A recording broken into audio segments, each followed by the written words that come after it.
menino de rua cava desesperado, com um canivete enferrujado, ao ouvir gritos vindos da terra seca do sertão. Quando encontra uma menina enterrada viva, a filha de um milionário, ela sussurra algo que muda tudo.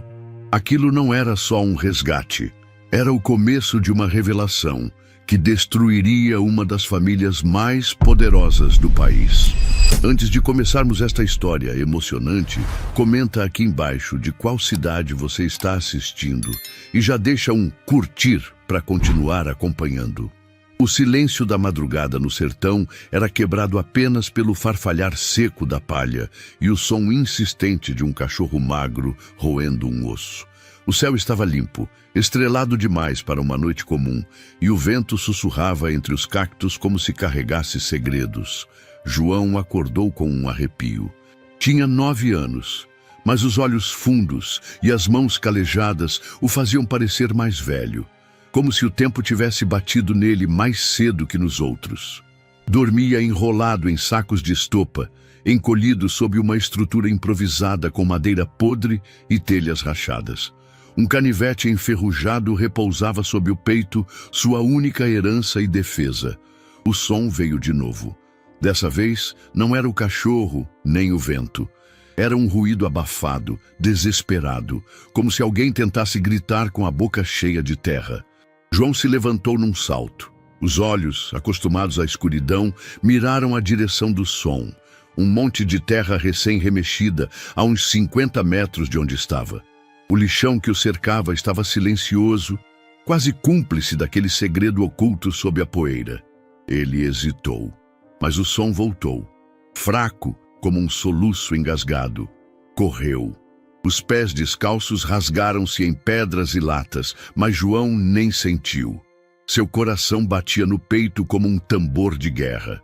Chegando ao monte, ajoelhou-se. A terra ainda estava úmida. Tinha sido mexida recentemente. E então, como se a confirmação viesse do próprio inferno, outro gemido abafado escapou dali, desta vez mais alto. Humano, feminino. João cavou com as mãos primeiro, unhas sujas e pequenas avançando com fúria, como se cada punhado de terra que removia fosse a diferença entre vida e morte. A lama escorria pelos braços. O canivete entrou em ação para quebrar os torrões mais duros. A lâmina frágil quebrou no segundo golpe. Ele continuou com as mãos. Minutos que pareceram horas se passaram até que sentiu algo diferente sob os dedos. Tecido. Um pano fino, enrugado, sujo. João puxou e então viu os dedos. Pálidos, tremendo. "Moça!" ele gritou, ofegante, cavando ainda mais rápido. "Tá viva! Aguenta, moça!" Os olhos de Isadora se abriram como se acordassem de um pesadelo. Ela tossiu com violência, expelindo terra da boca. Estava em pânico, ofegante, os olhos arregalados, sem saber onde estava. Tentou gritar, mas sua voz era só um sussurro arranhado. João puxou o corpo dela para fora com esforço. Ela era magra, mas pesada para ele. O vestido rasgado estava coberto de barro, sangue seco nos joelhos e cotovelos. Ela chorava sem som, com a respiração presa no peito. Ele limpou seu rosto com a manga suja da camiseta. Tá viva, moça. Calma, eu te achei." Ela agarrou o braço dele como se fosse a última âncora no mundo e desmaiou. João sabia que não podia ficar ali. A área era conhecida por ser território de traficantes, e um corpo desenterrado podia significar morte para quem estivesse por perto. Ele a carregou nos ombros curtos, com as pernas bambas, arrastando-se até o abrigo. Cada passo doía, mas ele não parava.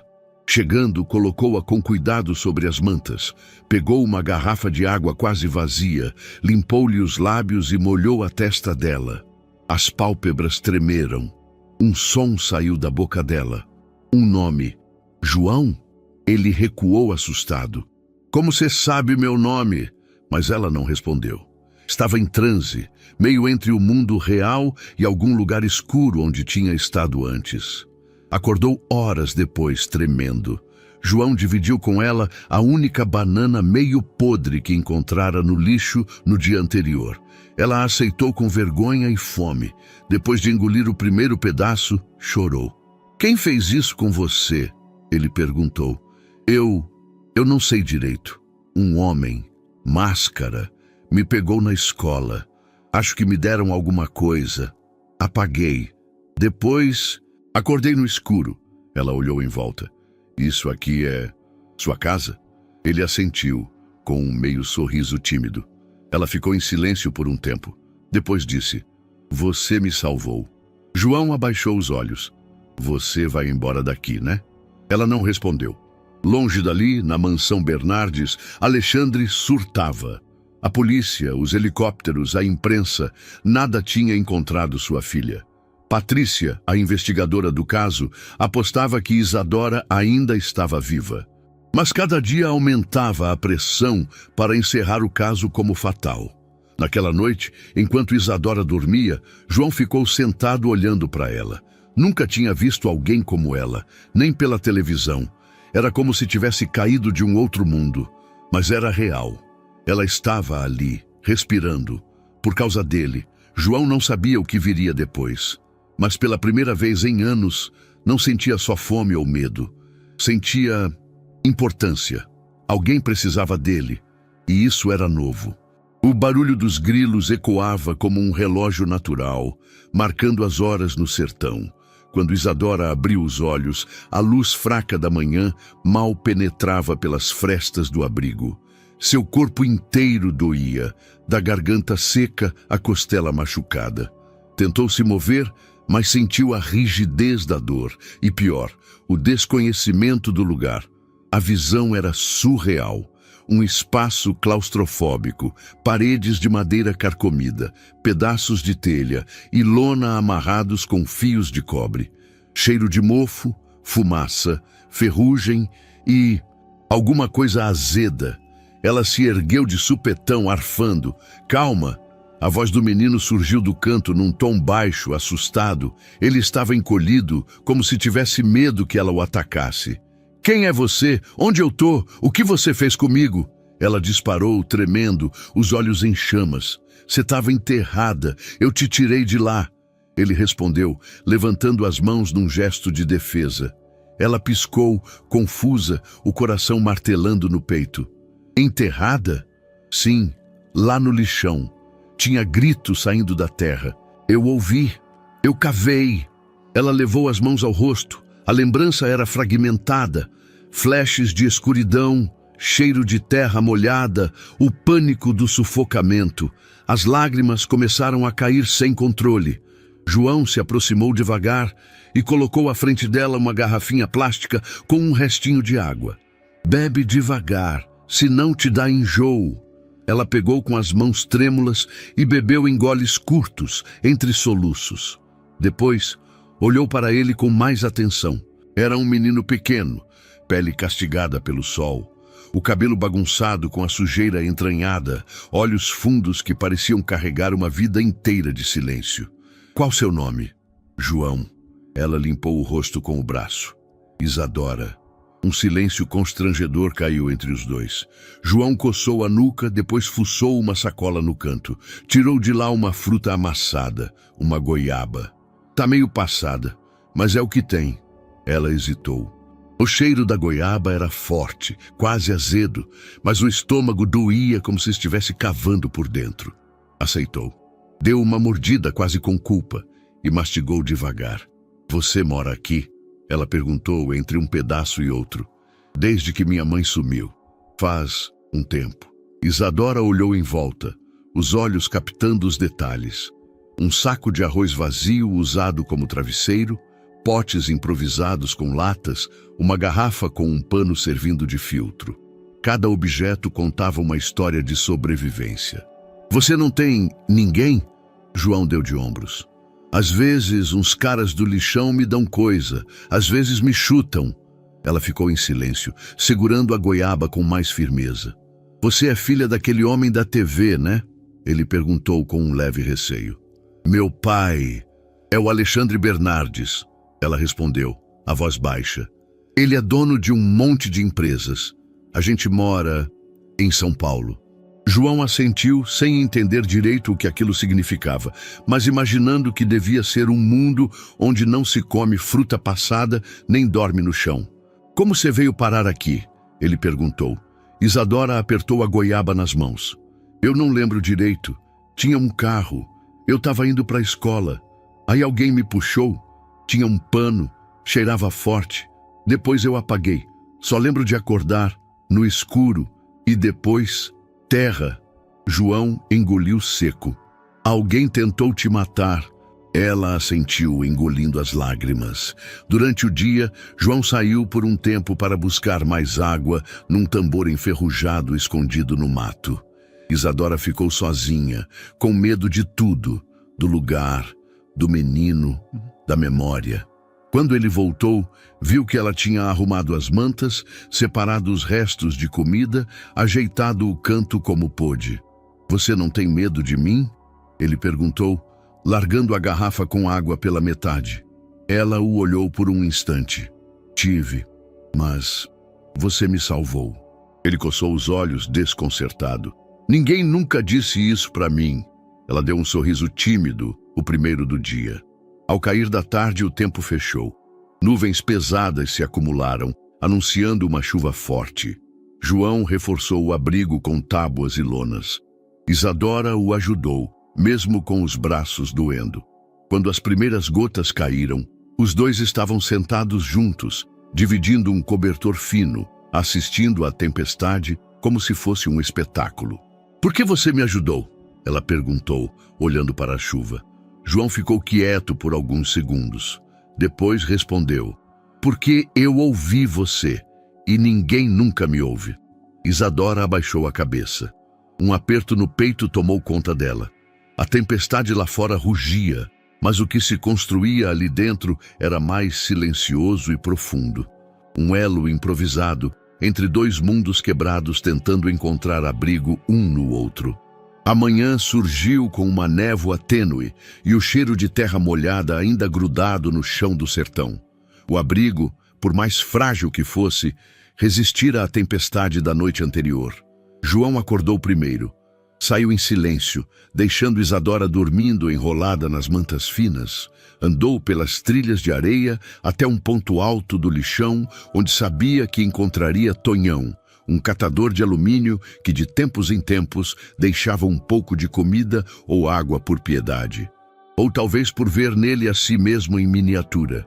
Tonhão estava sentado em cima de uma geladeira velha, desmontando latas com uma faca cega e ouvindo seu rádio chiado de pilha. João se aproximou devagar. Ô, moleque, tá vivo ainda? Resmungou Tonhão sem olhar. João assentiu. Tem água, Tonhão? O velho apontou para uma garrafa cortada ao meio com um filete morno. João bebeu devagar, quase em silêncio. O rádio falava de política, depois de futebol, depois... E seguimos com a cobertura do caso Isadora Bernardes. A filha do empresário Alexandre Bernardes está desaparecida há 3 dias. Novas pistas indicam que ela pode estar em algum ponto do interior. O governador colocou equipes de busca por terra e ar. A recompensa oferecida já passa de R$100 mil. Quem tiver qualquer informação deve procurar imediatamente a delegacia da capital. João congelou. Tonhão desligou o rádio. Essa menina aí, que sumiu, deve estar morta já. Esses ricos têm inimigo até dentro de casa. João ficou parado, sentia o coração batendo nas têmporas.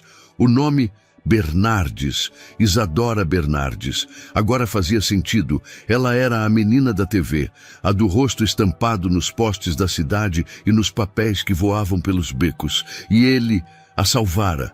E se ela estiver viva? João arriscou, a voz falhando.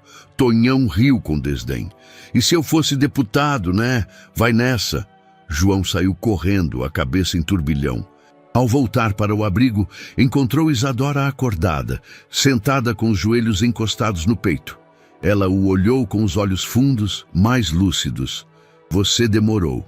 Fui buscar coisa, ele respondeu sentando no chão, ainda sem fôlego. Ela o observou em silêncio por um tempo. Você está escondendo algo de mim? João hesitou. Depois assentiu. O rádio do Tonhão falou de você. Ela arregalou os olhos. Do que você está falando? Falaram seu nome. Disseram que você é filha de um homem rico. Estão te procurando. Estão oferecendo dinheiro para quem te achar. Ela ficou paralisada. Meu pai está me procurando? João assentiu outra vez, mais lentamente agora. A cidade está doida. Helicóptero, polícia, tudo atrás de você. Isadora começou a chorar. Silenciosamente, como quem tem medo de fazer barulho. Ele não sabia o que fazer, apenas empurrou uma garrafa com água em sua direção.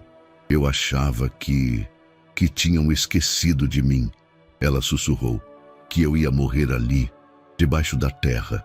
João olhou para ela por um instante longo, depois desviou o olhar. Você não morreu.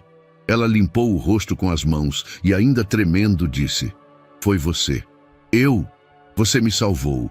Você me tirou da terra, me trouxe para cá, dividiu sua água, sua comida. Você me salvou. João deu de ombros desconfortável. Era o certo.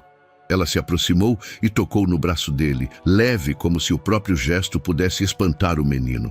Eu vou te proteger agora. Ele recuou um pouco. Proteger? De quê? De tudo isso. De gente que te maltrata, que te ignora. João riu, meio irônico, meio nervoso. Você acha que pode mudar isso só porque é rica? Ela ficou em silêncio. Não porque não tivesse resposta, mas porque entendeu que as feridas dele eram mais antigas do que qualquer promessa que pudesse fazer. Naquele fim de tarde, João olhava o céu enquanto esculpia com uma pedrinha o cabo do velho canivete quebrado. Isadora, ao lado, observava os urubus circulando ao longe. Você já teve medo de morrer? Ela perguntou. João demorou para responder. Todo dia, mas depois passa, porque se você morre, pelo menos para de doer. Ela baixou os olhos. Eu tinha tudo, mas não tinha ideia do que era dor. Agora eu entendo. Ele a olhou de lado. Você não é como os outros ricos. Talvez porque você me viu de um jeito que ninguém nunca viu. Nem eu. À noite o vento voltou forte. As lonas batiam como velas rasgadas. Eles se encolheram no canto mais protegido. Isadora tremia, e João dividiu com ela o pano que usava para dormir.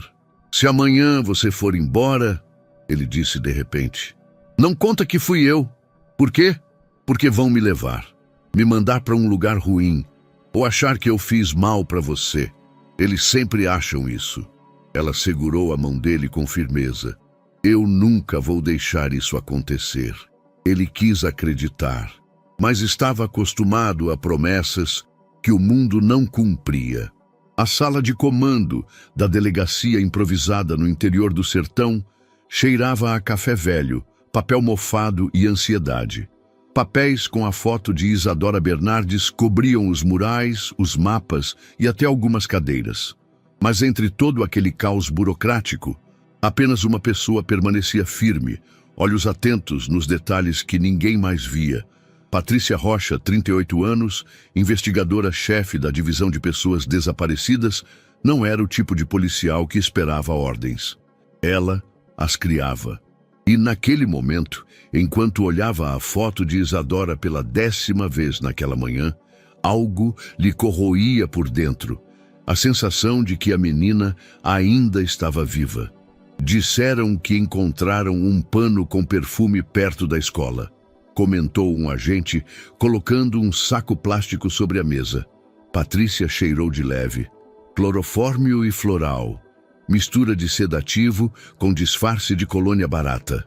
Alguma novidade com os drones? Nada útil, ela respondeu. Mas eles estão procurando no lugar errado. Os outros se entreolharam. Ela puxou o mapa. Se eu quisesse esconder algo, não iria para a rota óbvia. Eu fugiria pelo sertão, onde o relevo é difícil, mas o abandono é maior. Lixões, comunidades isoladas, lugares onde ninguém olha 2 vezes. Ela circulou uma área em vermelho, o epicentro, um lixão a céu aberto, fora da rota dos helicópteros. Quero patrulha a pé, discreta, e alguém que conheça a área, catadores, moradores, qualquer um. Enquanto isso, no abrigo improvisado, João e Isadora acordavam sob o calor sufocante. A goiaba havia acabado, a água estava no fim, e a tensão no ar era visível, não só pela fome, mas por algo mais. João sentiu isso primeiro, uma presença estranha. Passos, vozes abafadas, sussurros. "Fica aqui", sussurrou ele, saindo agachado pela fresta da lona. Isadora ficou encolhida, os olhos arregalados. 2 homens vasculhavam o lixão. Roupas sujas, facas nas cinturas, olhos atentos. João reconheceu um deles. Canela, um conhecido por roubar fios de cobre e vender partes de motores velhos. O outro era novo, talvez pior. "Diz que viram gente nova por aqui", dizia Canela. "Uma menina, loira, sozinha, ou com um moleque." João prendeu a respiração. "Se acharmos, a recompensa é nossa, 100.000. "E se ela viu coisa que não devia?" perguntou o outro. "Aí, meu amigo, vai para a mesma cova onde saiu." João voltou para dentro do abrigo. "Tem gente procurando você. Aqui." "Agora?" Isadora tremeu. "E se acharem?" Ele pegou um pedaço de madeira, o mais firme que tinha. "Eu não vou deixar." Os homens se aproximaram. O abrigo parecia invisível à primeira vista, mas um cachorro faminto começou a latir. Canela seguiu o animal até a estrutura. "Tem coisa aqui." João saiu na frente, os braços erguidos, a madeira escondida atrás das costas. "Só tô eu aqui. Não tem mais ninguém." Canela deu um passo à frente. "Mentira. Tem pegadas pequenas e uma coisa rosa jogada ali. Isso é tecido de roupa de menina." João recuou. Foi quando o outro puxou o pano e Isadora gritou. "Solta ela!" João berrou, avançando com o pedaço de madeira.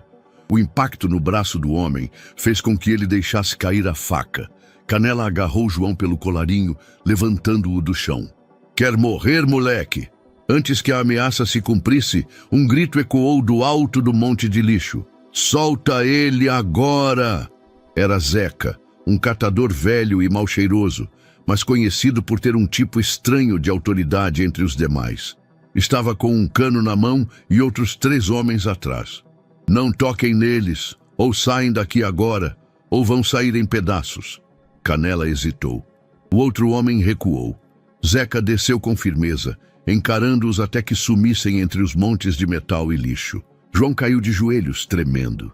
Isadora correu até ele, os 2 respirando como quem sobreviveu a um naufrágio. Zeca os observou por um tempo. "Você é o menino da estopa. Não fala com ninguém, sempre sozinho. Agora tá com ela." João assentiu, sem forças para palavras. Zeca se agachou. "Essa menina é a da TV?" Isadora olhou para João. Ele não respondeu. Zeca tirou do bolso um rádio de pilha. "É ela, né?" Silêncio. "Então escuta, tem uma mulher aí na cidade. Patrícia. Tá dizendo que a menina tá viva, que não vai desistir. Eu conheço gente que conhece ela. Vou mandar recado, mas vocês têm que ficar escondidos e calados." João assentiu. "Se fizer isso, ela vem?" Isadora perguntou, a voz embargada. Zeca olhou para ela com uma firmeza inesperada. "Se for quem eu acho, ela vem." Horas depois, Patrícia recebeu o recado via um intermediário. Um menino que vendia balas e ouvira o que Zeca dissera no rádio local. A mensagem era clara.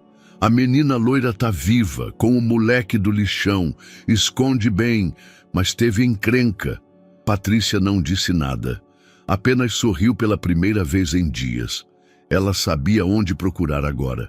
O som grave do helicóptero rompia o céu como um trovão mecânico, fazendo tremer o solo ressecado do sertão. O lixão parecia emudecido, cada pedaço de metal e plástico reverberando com a aproximação da máquina que rasgava a paisagem árida. Para João, aquilo não parecia socorro, parecia ameaça. Isadora estava encostada em um dos barris velhos, protegendo os olhos da poeira que o vento levantava. A camiseta improvisada como curativo em seu braço tremulava. O olhar dela se voltava repetidamente para João, que observava tudo com uma expressão indefinível, mistura de medo, dúvida e algo mais fundo: distância. Quando o helicóptero pousou, a poeira virou tempestade. Homens fardados desceram rápido, liderados por uma mulher de olhar firme e passo seguro. Patrícia. Ela não falava, apenas escaneava o ambiente com os olhos. Zeca apontou para o esconderijo. Ali, estão ali. Patrícia se adiantou. Os outros esperaram. Ela não precisava de proteção. Queria contato, queria saber quem era o menino que, segundo o recado que recebera, salvara a filha de Alexandre Bernardes, o magnata que pressionava o governo dia e noite. Quando chegou, viu os dois. Isadora se levantou com esforço, cambaleando, os olhos marejados e o rosto pálido. Correu, ou tentou correr, até Patrícia. A mulher a segurou firme nos braços, acolhendo-a como uma filha perdida. Sou Patrícia. Tá tudo bem agora. Você está segura. Isadora chorou, encharcando o ombro da policial. Patrícia acariciou seus cabelos sujos, ignorando o sangue seco, a poeira e o fedor. Tudo que via ali era vida e sobrevivência. João observava, parado. Estava a poucos metros, mas parecia quilômetros distante. Esse é o João? Patrícia perguntou, sem soltar Isadora. A menina assentiu. Ele me salvou. Patrícia virou-se lentamente. Oi, João, eu sou amiga. A gente quer ajudar vocês dois. Ele não respondeu. Apertava o canivete quebrado no bolso. Observava o helicóptero, os fardados, as armas nas cinturas, os uniformes. Tudo que aprendia desde pequeno a temer. A gente vai cuidar dela agora, mas quero cuidar de você também. João desviou o olhar. O corpo dele parecia rígido, como se esperasse um golpe. Mesmo as palavras gentis de Patrícia soavam distantes. Era o tom da cidade, o tom dos adultos, o tom do mundo que o descartava desde sempre.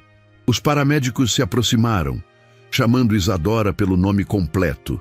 Ofereceram máscara de oxigênio, medidor de pressão, cobertor térmico.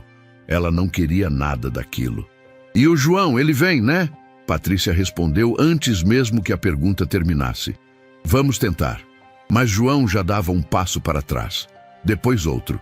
João, espera! Isadora gritou. Ele balançou a cabeça. Eles vão levar você. Eu não sou como você. Eles não querem gente como eu. Patrícia se aproximou. Eles podem até não querer, mas eu quero. Você fez o que ninguém faria. Eles vão achar que eu roubei, que te machuquei, que sou lixo. Isadora correu até ele, segurou-lhe a mão. Estava fria, suada, tremendo. Você não é lixo. João, você é o motivo de eu estar viva. Mas ele soltou devagar, como quem sabe que aquilo não pode durar. Vão com ela, murmurou. Eu vou ficar. A dor no rosto de Isadora rasgou Patrícia por dentro. Ela queria gritar, carregar os dois, quebrar o protocolo, desafiar a estrutura inteira. Mas o som do outro helicóptero anunciou que o pai de Isadora havia chegado. Alexandre Bernardes desceu acompanhado de seguranças e assessores. O terno de linho claro coberto de pó, o rosto exausto, o olhar fixo apenas em uma direção.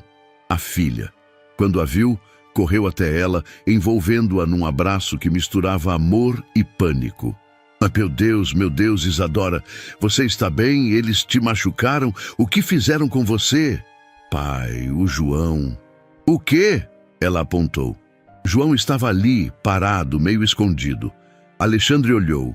Viu um menino franzino, sujo, maltrapilho, com olhos de cão ferido, e por um segundo, apenas um segundo, hesitou. Ele te fez algo? Ele me salvou. Patrícia se adiantou. Esse menino achou sua filha enterrada, cuidou dela, deu o pouco que tinha. Alexandre respirou fundo. Depois murmurou. Então ele já fez o suficiente. Patrícia franziu o senho. Senhor Bernardes, vamos levá-la, agora.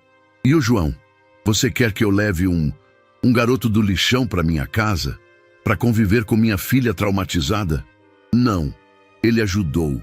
E agradecemos. mas cada um volta para sua realidade. Isadora segurou o braço do pai. Não, ele é meu amigo. Você não entende. Eu entendo muito bem. E é por isso que não posso misturar as coisas. Não agora. Patrícia tentou argumentar, mas Alexandre já estava puxando Isadora, os seguranças cercando. A menina lutava, gritava, olhava para trás, esticava o braço. João ficou imóvel, apenas observou. E então, o helicóptero levantou voo, levando Isadora embora. De novo. Na Casa Bernardes, em São Paulo, tudo era silêncio luxuoso. O som abafado de passos em carpetes, o sussurro de portas fechadas, o tilintar de copos caros. Mas no quarto de Isadora, o choro era alto, sincero, violento. Ela recusava comida, recusava psicólogos, recusava falar. Só repetia: "Cadê o João?" Ninguém sabia o que dizer. João, por sua vez, voltava ao abrigo como quem retorna ao seu túmulo. A estrutura estava lá, intacta, mas algo havia morrido. Sentou-se no chão, abraçado aos joelhos. O som do helicóptero ainda ecoava em sua cabeça. A imagem de Isadora sendo levada, as mãos dela tentando alcançá-lo. A promessa que ela não pôde cumprir. Naquela noite, o sertão estava mais escuro do que nunca. E João sentia pela primeira vez em muito tempo uma dor que não era física. Era a dor de ter sido visto e depois deixado para trás. O tempo voltou a correr devagar. Cada manhã parecia se arrastar por séculos sob o sol escaldante e cada noite trazia o silêncio pesado do abandono. O lixão respirava sua rotina mórbida, o barulho dos urubus, o cheiro de podridão e metal quente e o farfalhar das sacolas se debatendo ao vento. João estava ali, novamente invisível. Aquele canto de madeira e plástico que por alguns dias parecera um refúgio compartilhado, agora era apenas o que sempre fora, um abrigo improvisado demais para ser casa e resistente demais para ser apenas lixo. Ele acordava cedo, antes do calor ficar insuportável, e andava entre os montes de entulho procurando pedaços de cobre, latas e restos com algum valor. Os catadores mal o notavam. Alguns acenavam, outros apenas ignoravam. Na primeira manhã após a partida de Isadora, ele ainda olhava o céu, esperando talvez ouvir o ronco distante do helicóptero voltando. Mas ele não voltou, e ela também não. As noites eram piores. João não dormia de verdade. Cochilava entrecortado, ouvindo cada estalo, cada farfalhar, cada ruído de rato ou cobra.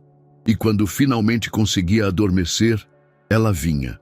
Nos sonhos, Isadora, suja de terra, os olhos cheios de medo, a voz abafada dizendo: "Me tira daqui." Outras vezes era o helicóptero levando-a embora. E ele correndo atrás, gritando com a garganta rasgando de tanto tentar impedir. Acordava suando, com o coração disparado e a mesma sensação de impotência o esmagando. Na mansão Bernardes, o silêncio tinha outro tom. Era decorado. Isadora mal saía do quarto. As janelas estavam sempre fechadas, as persianas abaixadas. Os psicólogos vinham em turnos. Tentavam falar sobre traumas, resiliência, reintegração. Ela ouvia. Às vezes fingia concordar, mas não falava de João. E se falava, era só para perguntar. Ele está bem? Está seguro? Ninguém tinha resposta. Tentaram distraí-la com atividades. Piano, leitura, passeios no jardim, filmes. Nada funcionava. Na escola não durou uma semana. O portão, os corredores, os colegas, tudo a sufocava. As perguntas, os olhares, a curiosidade, parecia que todos queriam algo dela, menos silêncio. Ela não voltou. Passava as tardes, rabiscando frases soltas num caderno. Terra, João, abrigo, goiaba, barulho do helicóptero. Seu pai observava com preocupação crescente, mas não sabia o que fazer. Num fim de tarde abafado, enquanto João separava alumínio num canto distante do lixão, ouviu um assobio. Virou-se. Patrícia. Ela estava vestida de forma simples como alguém comum, sem distintivo à mostra. Veio sozinha. Ele se afastou imediatamente. Calma, eu não vim te levar à força. João não respondeu. Continuou fingindo que limpava uma lata. Isadora perguntou por você, todos os dias. Ele ergueu os olhos por um breve instante, mas não disse nada. Patrícia se sentou num pedaço de madeira ao lado, sem invadir seu espaço. Ela não está bem, está com pesadelo, rejeitando tudo. Você foi o único lugar seguro dela durante dias. E agora, parece que perdeu isso também. João largou a lata, olhou o chão por alguns segundos antes de falar. Ela não pode ficar triste. Ela tem casa, pai, comida, roupa limpa. E você não tem nada disso, é isso? Ele não respondeu. Você tem nome, João, história, e tem o direito de ser cuidado também. Ele deu um sorriso irônico. Sei. Cuidado igual quando chega a polícia e me chama de ladrão. Patrícia não recuou. Não vou mentir para você. O mundo é injusto, mas você não é invisível para mim, e não foi invisível para ela. Ele apertou os punhos. A emoção engasgada saía em gotas de raiva disfarçada. Ela prometeu. Disse que ia me proteger, mas foi embora. Igual todo mundo. Ela quis ficar. Eu vi. João não aguentou. Levantou-se. Virou de costas. Vá embora, por favor. Patrícia assentiu. Levantou-se devagar. Vou voltar, João. Não porque acho que você precisa de mim, mas porque acho que o mundo precisa de meninos como você. Ele ficou ali, parado, enquanto ela se afastava pelo caminho de terra. O sol baixava no horizonte, tingindo tudo de laranja sujo, como ferrugem no céu. João olhou para o abrigo, depois para o céu, e pela primeira vez não chorou, mas também não fingiu que não doía. Duas manhãs diferentes nasceram ao mesmo tempo. Em um canto esquecido do sertão, João despertava com o rosto suado, as costelas doendo por mais uma noite mal dormida sobre o chão duro. Do outro lado do país, Isadora era acordada por uma enfermeira particular com voz suave, lençóis de algodão egípcio e uma bandeja de café da manhã que ela sequer olhava. Os dois olhos abriram no mesmo instante, mas os mundos onde habitavam pareciam separados por séculos de distância. No lixão, João empurrava com dificuldade um carrinho improvisado de madeira, onde acumulava tudo o que pudesse render alguns trocados. Latas, fios de cobre, pedaços de alumínio sujo, carcaças de ventilador. Caminhava devagar, o sol ardendo sobre o couro cabeludo queimado de tanto tempo sem boné. As mãos doíam, 2 mapas de calos, feridas e cicatrizes. Ele evitava olhar para o abrigo onde estivera com Isadora. Passava ao largo, fingia que era só mais um monte de entulho. Mas por dentro, algo nele se partia a cada dia que aquela estrutura seguia vazia. O canto onde ela dormiu, o pano rasgado que ela usava como cobertor, o resto de goiaba que ele nunca jogou fora. Ela tinha ido embora, e ele estava de volta ao invisível. Na mansão Bernardes, Isadora recusava o café da manhã pela 3ª vez naquela semana. Alexandre insistia, sem saber o que mais fazer. Tentava distraí-la com promessas. Vamos ao litoral, te comprei aquele tablet novo. Você quer um cavalo? Ela não queria nada, apenas repetia como um refrão constante. E o João? O pai bufava, tentava ignorar, mudar de assunto, mas ela voltava sempre à mesma linha. Você prometeu que ia protegê-lo. Você disse que ia cuidar de mim. Ele faz parte disso. Isadora, já conversamos sobre isso. Aquele menino, ele é um caso da polícia, dos serviços sociais. Não, ele é meu amigo. Alexandre desviava o olhar. O assunto lhe causava desconforto. Tinha vergonha de admitir, até para si mesmo, que temia o que as pessoas diriam caso trouxesse um menino do lixão para dentro da própria casa. Isadora sabia disso, e por isso começou a agir. Primeiro, se recusou a voltar ao colégio, não sem saber dele. Depois, recusou os psicólogos, os terapeutas, até os passeios. Passou a trancar-se no quarto com o rádio velho que trouxera escondido do lixão. Mesmo sem funcionar, mantinha-o perto. Gravava áudios no próprio celular, recitava os momentos que viveu com João. Guardava como se fossem diários, como se de alguma forma ele pudesse ouvir. Enquanto isso, nas redes sociais, a história já começava a sair do controle. A primeira matéria surgiu de forma tímida num blog investigativo. Afinal, quem é o menino que salvou Isadora Bernardes? Em poucas horas, outros veículos pegaram o gancho. A informação era confusa. Alguns diziam que ele era órfão, outros que era catador. Alguns afirmavam que era apenas um menino que estava no lugar certo, na hora certa. Mas o nome João começou a circular. A polarização veio em seguida. De um lado, os defensores. Esse garoto precisa ser adotado. Agora, onde está a justiça social? Ele é um herói. Do outro, os críticos. Será que não foi ele quem armou tudo? Muito conveniente esse salvamento. Querem limpar a imagem da família rica. Parece roteiro de novela. Alexandre Bernardes convocou sua assessoria de imprensa. Ordenou controle total das comunicações. Minha filha foi sequestrada, quase morta. E agora querem transformar isso num espetáculo? Mas a opinião pública está do lado do menino. Ignorá-lo pode parecer frieza, alertou um assessor. Alexandre fechou a mão com força. Ele é só um menino de rua, um reflexo da falência do Estado. Não é minha responsabilidade. Mas é a de sua filha, disse alguém em voz baixa. Isadora não esperou mais. Gravou o vídeo com a ajuda da funcionária que cuidava dela desde pequena. Pediu que filmasse apenas o rosto, sem maquiagem, sem ensaio. Olhou direto para a câmera e falou com a firmeza de quem viu a morte de perto. Meu nome é Isadora Bernardes. Eu fui sequestrada, enterrada viva e sobrevivi porque João me salvou. Ele é um menino que vive no lixão sozinho. Me deu tudo o que tinha. Me protegeu. E agora ele está sendo ignorado, esquecido. Eu não vou aceitar isso. Não quero que falem de mim sem falar dele. Não quero homenagens se não forem para nós dois. Ele não é um coadjuvante. Ele é meu herói. E eu não vou sossegar enquanto ele não for tratado com a dignidade que merece. Ela postou o vídeo na própria conta privada.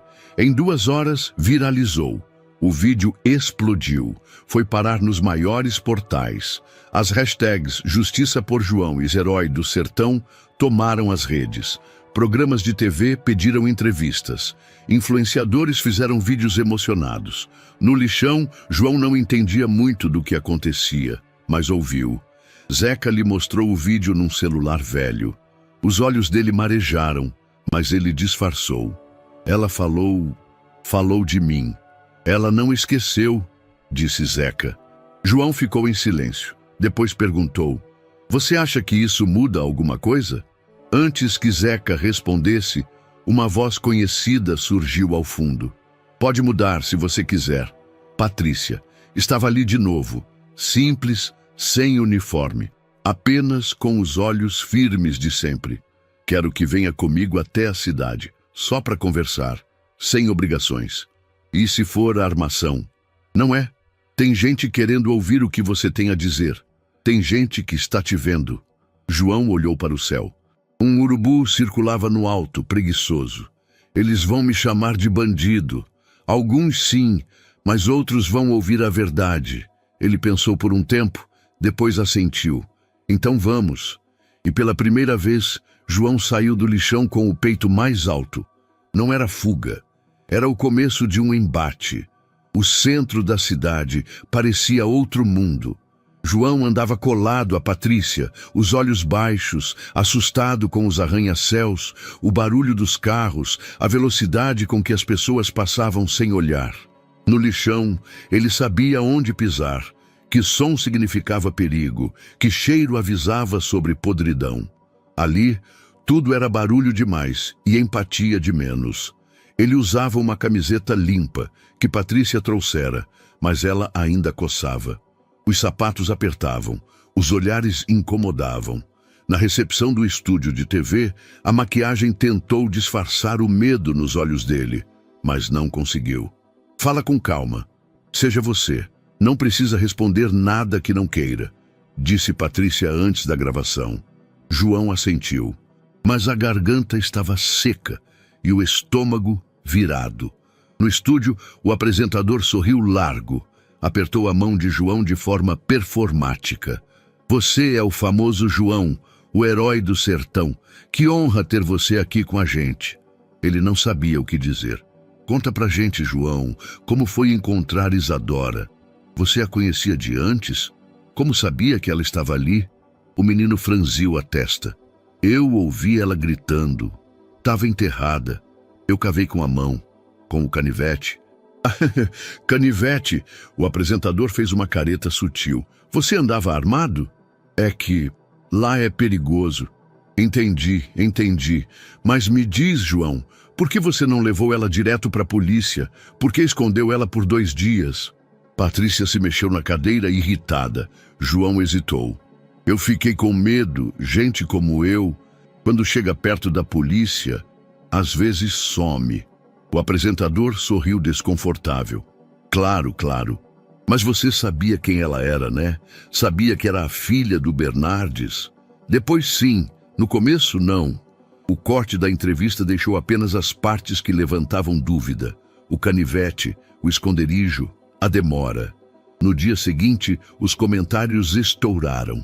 Armadilha do lixão? João, herói ou cúmplice? De onde surgiu esse menino? Alexandre Bernardes viu tudo de sua sala de reuniões. Os olhos fixos na TV. Eu avisei, disse a assessora. O garoto é instável. A imprensa vai triturá-lo. Ele se levantou e foi até a janela. Estão usando ele, é óbvio. Patrícia está manipulando essa situação para se promover. Quer que emitamos uma nota? Ele hesitou. Ainda não. Vamos observar mais um pouco. Mas por dentro, Alexandre temia algo que não sabia nomear, que o garoto virasse uma figura pública, uma peça que ele não pudesse controlar e que de alguma forma ameaçasse seu império de imagem. Enquanto isso, Isadora assistia à entrevista escondida no tablet. Chorou.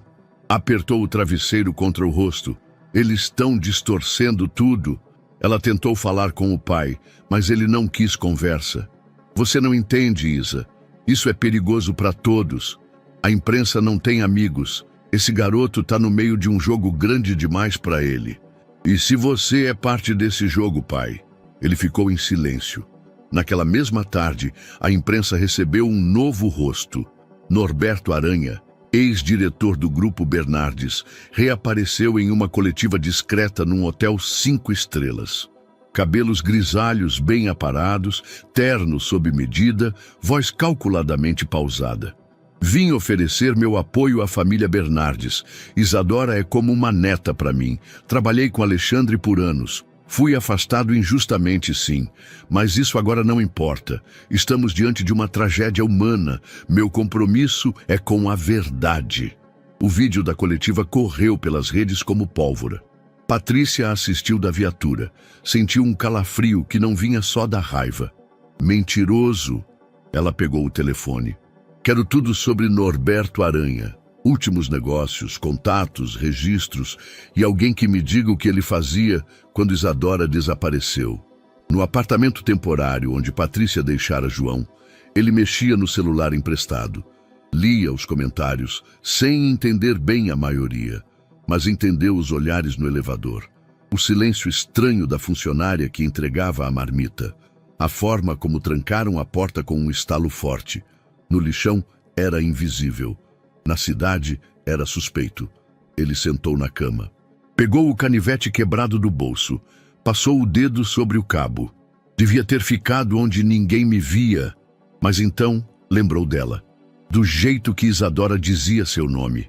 Do olhar que ela tinha quando dizia, eu te vejo. E isso, por um instante, bastou para ele não desistir. Ainda não. O sertão parecia outro país. O asfalto terminava onde começava o silêncio, e Patrícia sentia o peso do calor antes mesmo de descer do carro. A vegetação era rala, a terra rachada. O vento soprava poeira e lembranças. Ela caminhou até a pequena vila, guiada por registros que não existiam nos sistemas modernos. Teve que recorrer a arquivos físicos, listas de cartório e relatos de moradores antigos para localizar o que buscava. O lugar onde João havia nascido, ou pelo menos deixado para trás. O povoado chamava-se Passagem Velha. 2 ruas principais, uma igrejinha com o sino enferrujado e meia dúzia de casas cercadas por cercas de arame. No bar da esquina, homens velhos jogavam dominó e olhavam para ela como quem vê uma intromissão. Patrícia se apresentou com educação, mas foi a menção ao nome de João que abriu a primeira porta. Joãozinho, aquele menino que foi largado perto do posto de saúde faz uns 9 anos? Um homem se levantou. Eu vi, era um bebê. Alguém deixou na maca e foi embora. Quem deixou? Perguntou Patrícia. Ninguém viu, mas falaram que era um homem rico. Tinha carro importado. Ficou parado uns minutos e depois sumiu. Patrícia anotou. Alguém registrou isso? Na época, foi só boca a boca. Aqui papel não vira justiça, vira forro de prateleira. O posto de saúde ainda funcionava, mas mal. As paredes descascando, cheiro de mofo e desinfetante vencido. Lá dentro, um enfermeiro aposentado limpava armários quando Patrícia chegou. Seu Alfredo? Ela perguntou. O homem virou-se devagar. Usava óculos grossos e um colete desbotado. Sou eu. Ela mostrou a identidade. Explicou por que estava ali. Ele parou por um tempo pensativo. Lembro daquele dia. Aconteceu numa tarde de domingo. Estava de plantão sozinho. Um carro preto, muito caro, parou em frente. Um homem desceu com um embrulho no colo. Um bebê veio até mim. Não disse nome, só falou, cuidem dele, não posso mais, e foi embora. Patrícia anotava tudo, mas algo no tom dele a fez parar. O senhor reconheceria esse homem? Alfredo hesitou. Não com certeza. Mas depois vi ele nas notícias. Quem era? O velho respirou fundo. Acho que era Norberto Aranha. Patrícia sentiu o sangue gelar. Tem certeza? O jeito dele, a voz, o modo de olhar sem ver ninguém. Quando vi ele na TV, anos depois, lembrei na hora. E o bebê, o senhor registrou? Só como masculino, pardo, cerca de 3 meses, deixado sem documentos. Chamamos os assistentes sociais, mas ninguém quis saber. Acabou ficando ali por um tempo, depois sumiu. Disseram que fugiu. Patrícia se levantou lentamente. O senhor teria coragem de depor se necessário? Alfredo a encarou. Por aquele menino teria. Ele foi descartado como coisa velha. Se sobreviveu, é porque tem alma de aço. Patrícia seguiu para outra parte do povoado, agora focada em entender o contexto. Soube por um antigo ativista local que, anos atrás, a empresa Bernardes havia contratado Norberto Aranha para supervisionar operações sustentáveis no sertão. Mas o que encontrou foi bem diferente. Eles prometeram replantar, prometeram canalizar a água, gerar empregos, disse o ativista, um homem magro chamado Lúcio. Mas o que veio foi extração de cascalho, desvio de rios e descarte de lixo químico. O solo morreu, muita gente adoeceu. E Norberto era o responsável. Mas quando a coisa ficou feia, ele foi embora. Deixou os contratos sem nome, terceirizou tudo. Ninguém conseguiu provar nada. Patrícia anotava tudo, o quebra-cabeça ganhando forma. Na pousada simples onde se hospedou naquela noite, Patrícia espalhou os papéis sobre a cama. As peças estavam ali. João foi deixado por um homem rico. O enfermeiro jurava ser Norberto. Norberto havia comandado projetos no sertão que geraram escândalos abafados. João surgiu no mesmo período em que as operações colapsaram. Coincidência demais. Patrícia fechou os olhos. Sentiu o peso daquilo. Não podia acusar sem provas. Mas a intuição, aquela que a acompanhava há décadas, dizia com clareza: João não foi apenas um menino abandonado. Ele foi escondido. E alguém queria que ele nunca fosse encontrado. Ela pegou o celular. Digitou uma mensagem para si mesma. Norberto tem mais ligação com João do que admite. Investigar registros antigos da empresa, cruzar datas, buscar hospital onde a mãe dele deu entrada. Ela apagou e escreveu de novo. Mais direto. Norberto Aranha pode ser avô de João. Ainda não era fato. Mas era um fantasma que agora rondava todos eles. A pasta de papel grosso estava sobre a mesa há horas. Patrícia havia chegado da viagem ao sertão com o corpo moído, a cabeça pesada e o coração em desalinho.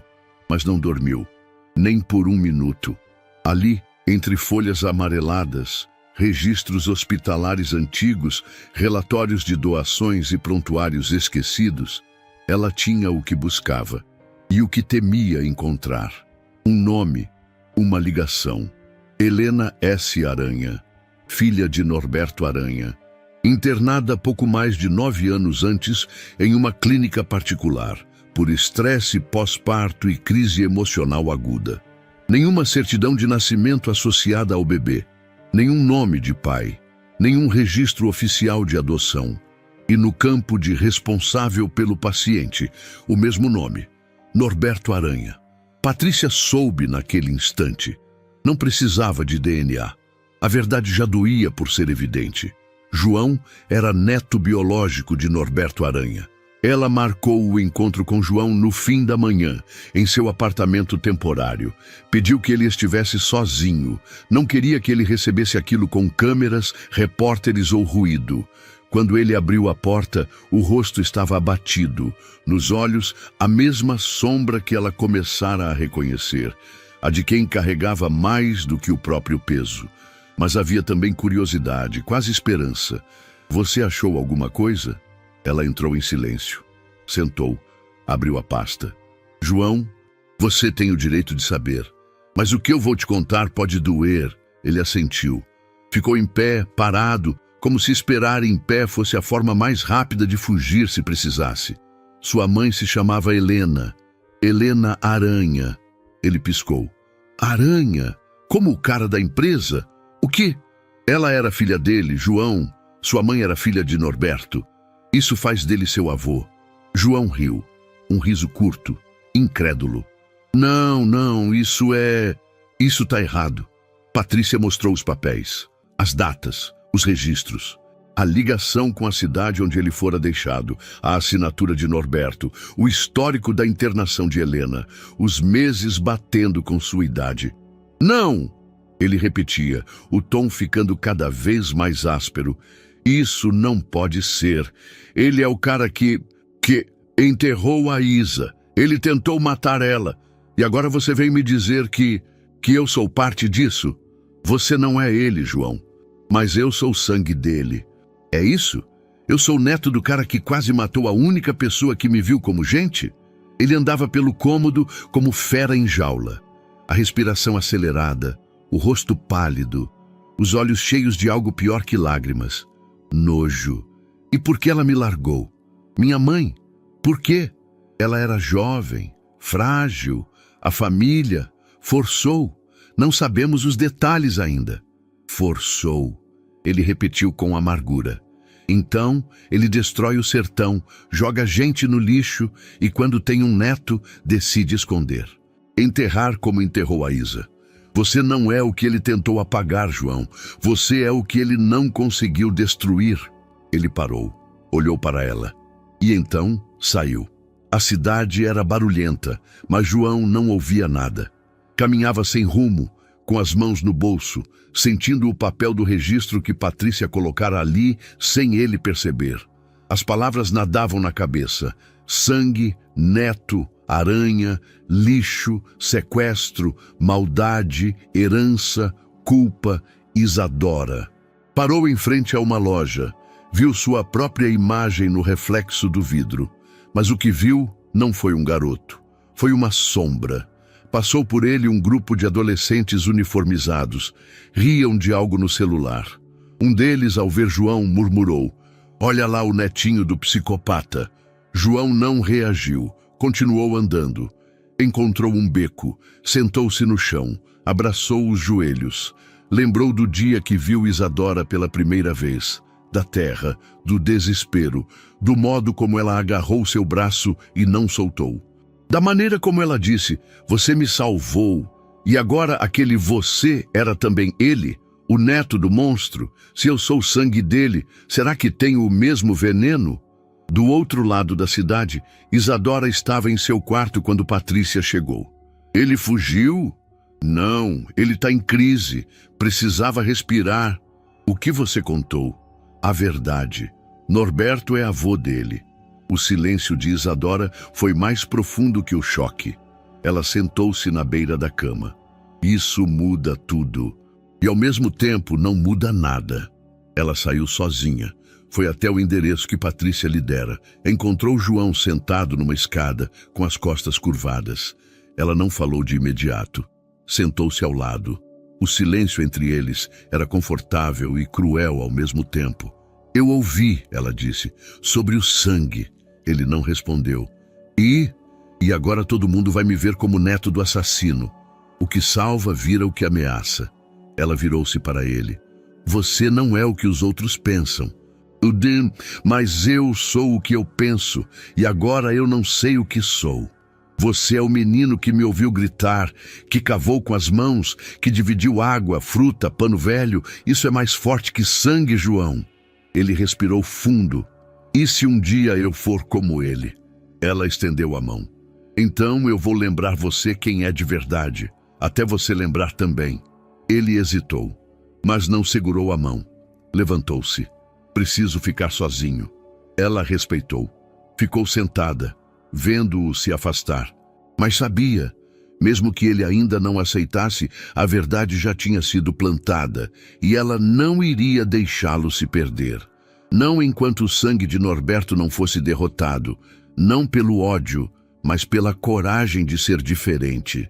Norberto Aranha assistia à TV em silêncio.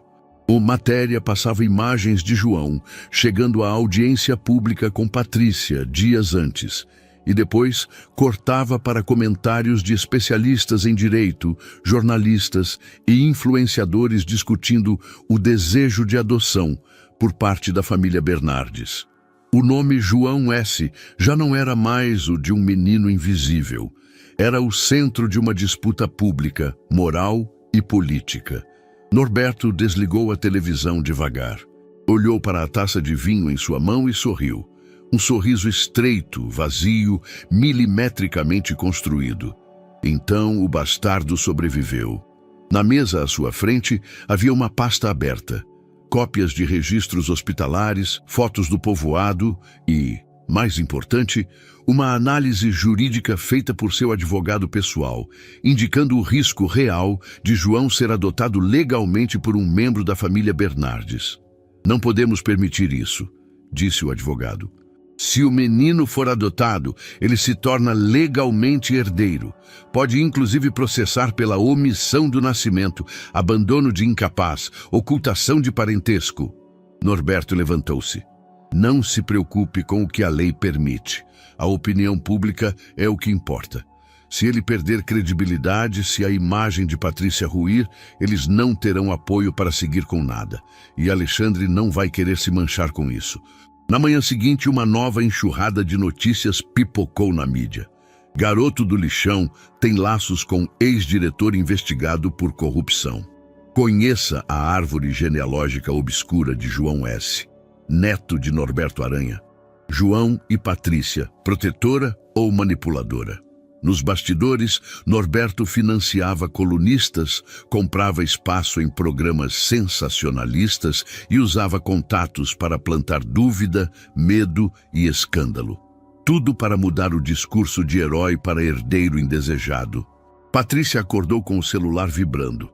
Ligações, notificações, ameaças. "Eles descobriram", murmurou encarando a tela, "e estão usando tudo." Ela reuniu a equipe jurídica, discutiu danos, medidas protetivas, pedidos de resposta. Mas no fundo, sabia.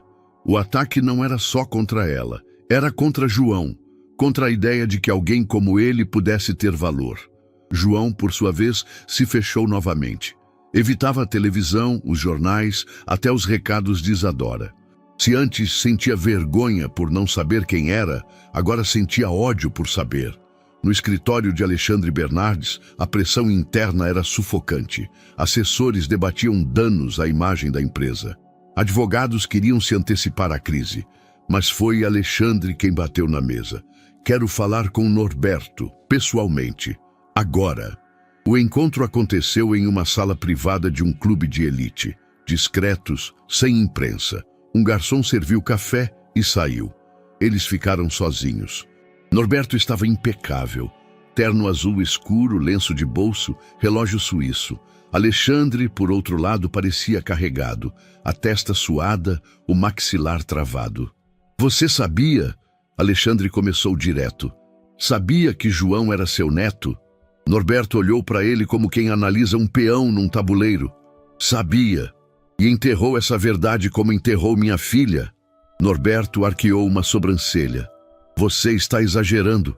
A criança foi entregue a uma unidade de saúde. Tinha todos os recursos. Você descartou ele, Norberto, como lixo, como descartou os empregados, os moradores do sertão, a verdade. Silêncio. Por quê? Norberto apoiou os braços na mesa. O olhar endureceu. Porque ele nunca deveria ter nascido. Foi fruto de um erro, um escândalo. Meu filho era fraco, a mãe instável. E eu não deixaria que um bastardo sujasse meu nome. Alexandre sentiu o estômago revirar. E agora? Agora quer impedir que ele seja adotado por quê? Por quê? Por vingança?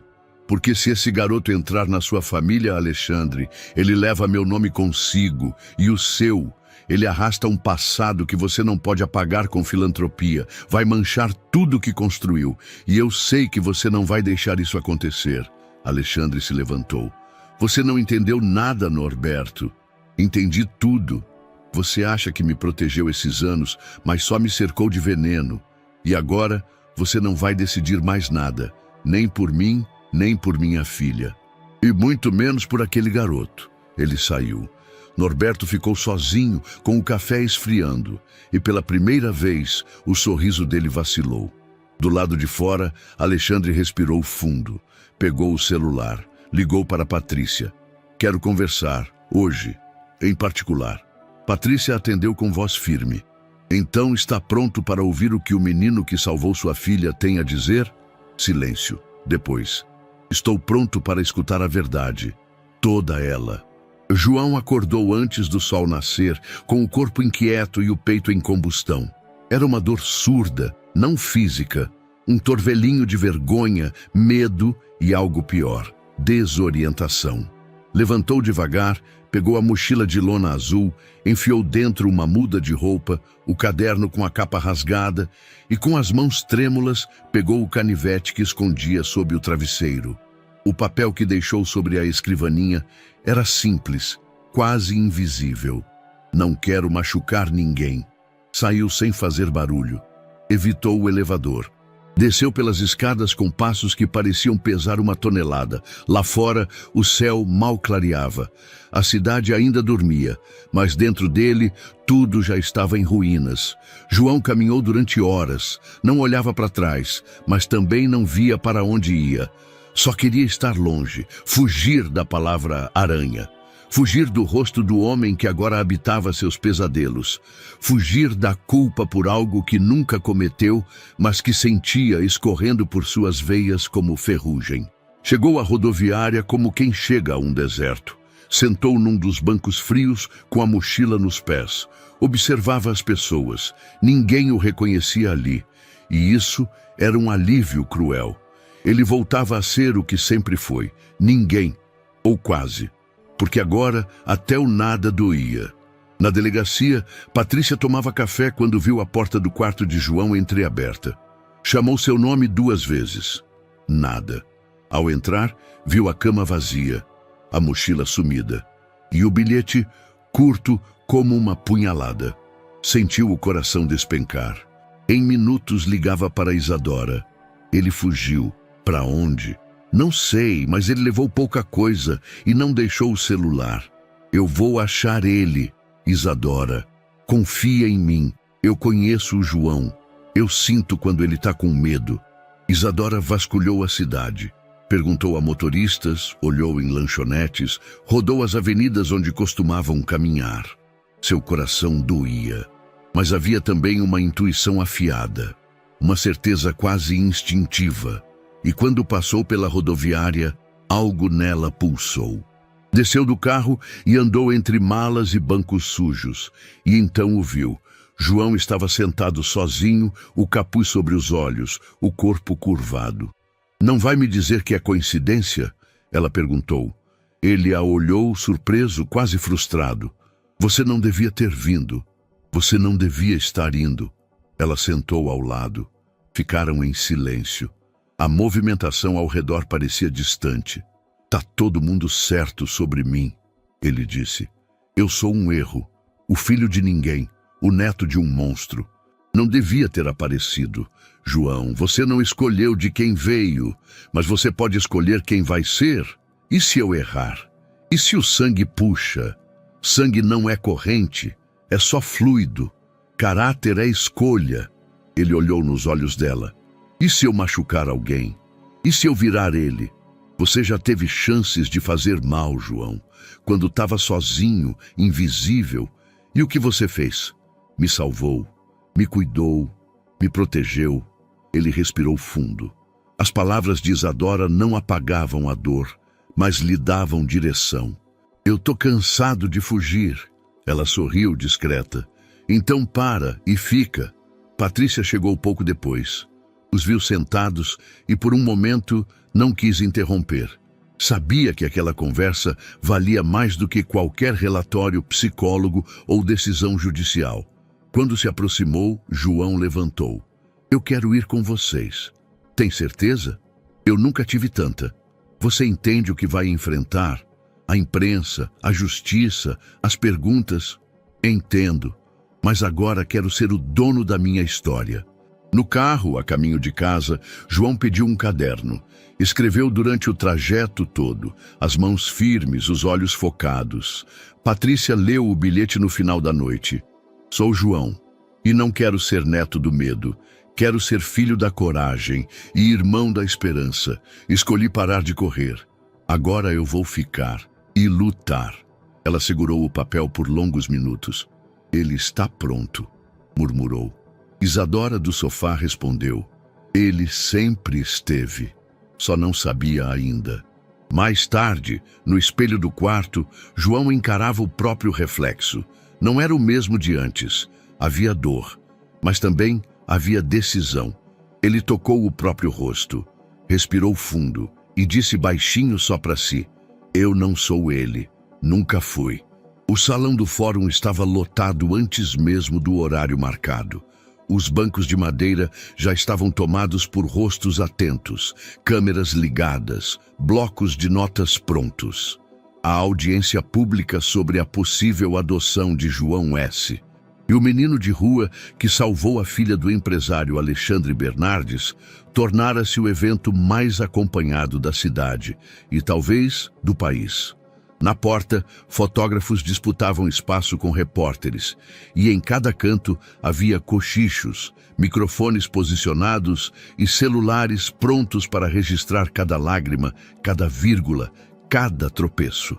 As cortinas pesadas do salão não impediram o calor do momento. O juiz adentrou e todos se levantaram. O som do martelo batendo ecoou como um alarme emocional. Esta audiência não tem o objetivo de julgar um crime, mas avaliar o pedido de adoção formal, feito em favor do menor João S., por meio da tutora provisória Patrícia Rocha, com o envolvimento direto da família Bernardes. A sessão será pública, como solicitado pelos representantes legais. João sentava-se entre Patrícia e Isadora. Estava vestido com a roupa que mais gostava, uma camisa social branca um pouco grande demais e calça jeans escura.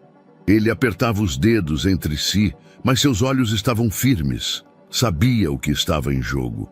O primeiro nome chamado foi o de Isadora Bernardes. Ela caminhou até o púlpito com passos decididos. Vestia-se de forma simples, sem adornos. Não queria parecer distante. Queria que olhassem para ela e vissem uma jovem que tinha algo a dizer. Meu nome é Isadora. Há alguns meses fui enterrada viva, literalmente, e fui tirada da morte pelas mãos de um menino que, até então, era invisível para todos. Menos para mim. A voz de Isadora soava firme, mas carregada de emoção.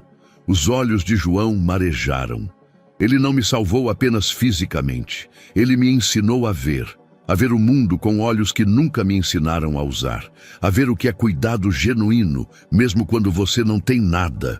João dividiu comigo o pouco que tinha, água, pão e abrigo, e agora querem negar a ele o direito de pertencer, de ter um sobrenome, uma família, um lar. Ela respirou fundo, o queixo erguido. Eu estou aqui para dizer, se for para ele ser meu irmão, eu aceito, de alma, de coração, e se for preciso de sangue, eu dou o meu. Um burburinho percorreu a sala. Jornalistas anotavam furiosamente. Alguns olhos se encheram de lágrimas. Patrícia abaixou os olhos por um momento, escondendo a emoção. O juiz fez um gesto. Patrícia foi chamada a depor. Ela caminhou até o centro. Não carregava papéis nem notas. Apenas sua presença sólida.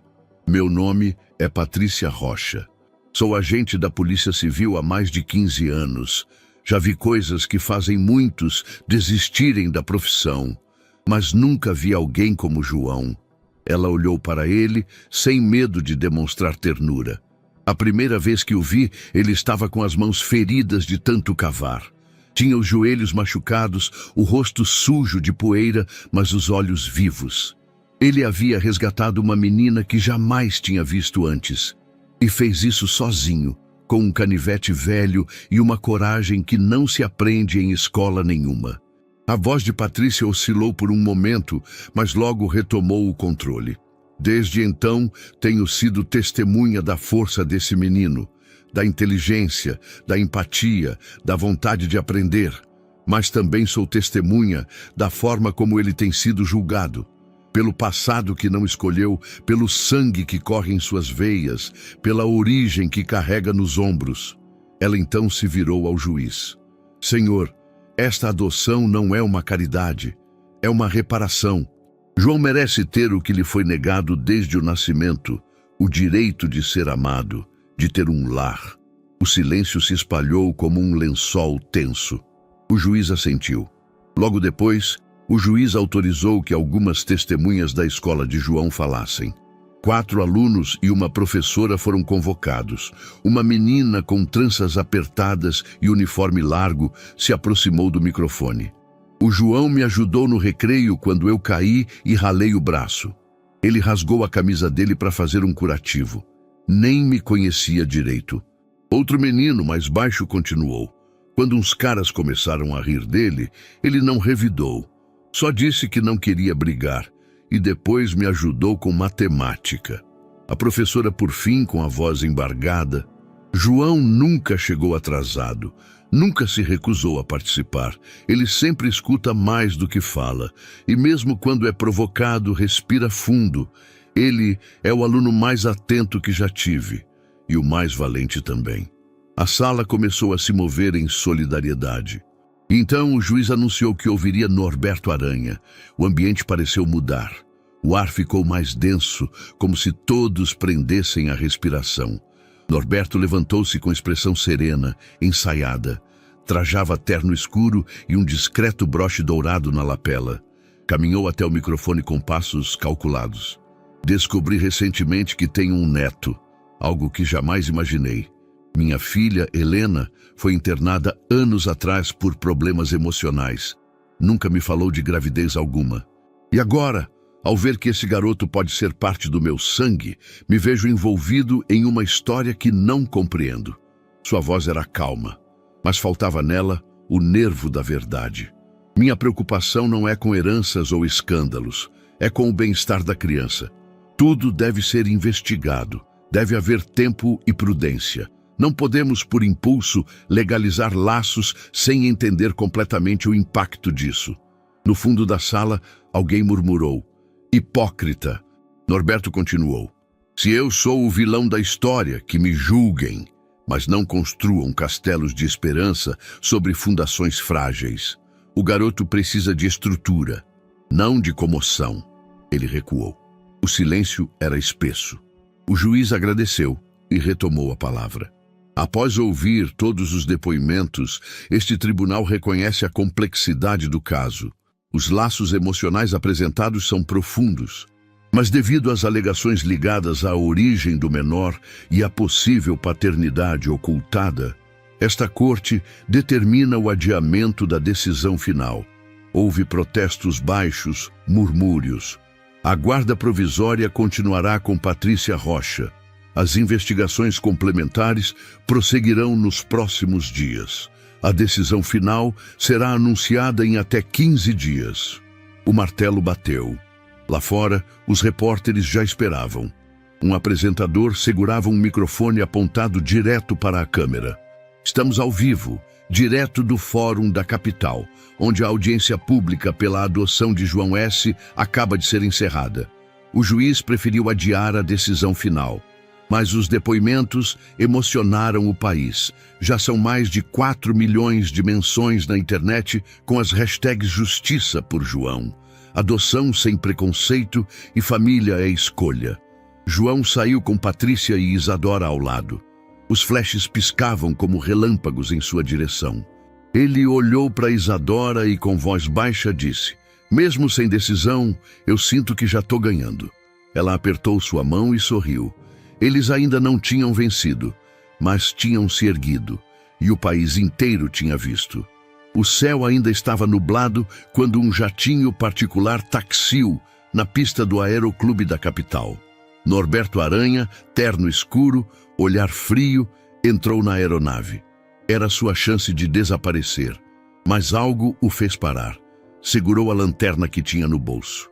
Retirou de um envelope grosso um dossiê grosso, páginas plastificadas com fotos borradas, manchetes manipuladas, narrativas que acusavam Patrícia de favorecer Isadora por interesse, insinuavam que Alexandre manipulava a adoção para limpar a imagem da família, e ainda traziam depoimentos forjados de supostos funcionários do lixão, acusando João de ser criminoso e manipulador emocional. Um sorriso torceu seu rosto. Era veneno, mas sabia que precisava lançar agora. Este seria seu último golpe. Enquanto isso, Alexandre acordou atordoado. O celular gritava notificações. WhatsApp, Instagram, e-mail. A primeira mensagem que leu foi do assessor. Está vazando um dossiê. Investigações falsas sobre Patrícia e família. Pode ser golpe. Ele passou a ler tamanhos absurdos. Acusações de favorecimento, corrupção, chantagens. Um editor de portal chegou a divulgar: vídeo não verificado mostra Patrícia recebendo presente caro da família Bernardes. A hashtag golpe do juiz começou a circular nas redes. Alexandre engoliu seco. Em meio a isso, João foi à escola. O ambiente que até então tentara ser acolhedor transformou-se em campo minado. No pátio, um grupo de garotos cercou-no. Um deles segurava o celular, mostrando uma imagem da reportagem. "Olha aí, filho de corrupto", gargalhou um. "Sua professora está indo para a cadeia por tráfico de influência", disse outro. Isadora tentou intervir, encostou o ombro em João. "Eles enchem a boca com mentiras." Mas os garotos continuaram. "Vocês querem adoção impressionante? Vocês vão ver o que é pegar pária." João começou a chorar. Era fome de justiça se transmutando em humilhação pública.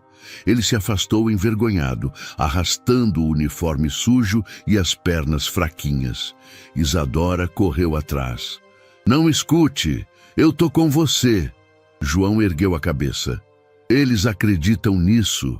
Tanto faz se é mentira." Na mansão Bernardes, Alexandre viu a fragilidade de Isadora. O medo escondido nos olhos dela, quando nada fazia efeito contra o escárnio público. Ele percebeu que a pureza, coragem e lealdade do menino, o que faltava no legado pesado da família, eram exatamente o que precisavam. Ele entrou na sala de reuniões que virou palco para a transmissão ao vivo e postou uma mensagem pessoal. "João não é apenas um herói, é a esperança de um mundo onde coragem e humanidade valem mais que sobrenome.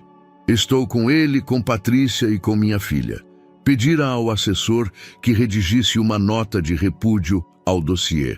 Essas acusações falsas são fruto de falsários desesperados, repasses de valores, acusações de corrupção, tráfico de influência, tudo sem provas, apenas ataques com clara intenção de impedir o crescimento emocional de uma criança.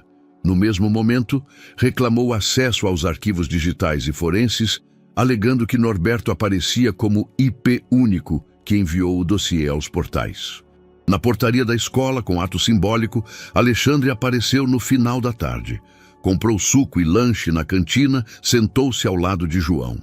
Os outros alunos se afastaram como se sentissem que seu silêncio era mais alto do que palavras presunçosas. Ele colocou o braço em volta de João. Eles vão se calar. Se eu preciso falar com cada um, eu falo. João olhou sem saber se podia acreditar. Pai, Alexandre assentiu. Sou seu pai também. Você é o que somos agora. Naquela noite, no jardim da mansão, Alexandre se sentou ao lado de Patrícia e Isadora. De um lado, âncora da verdade. Do outro, promessa de futuro.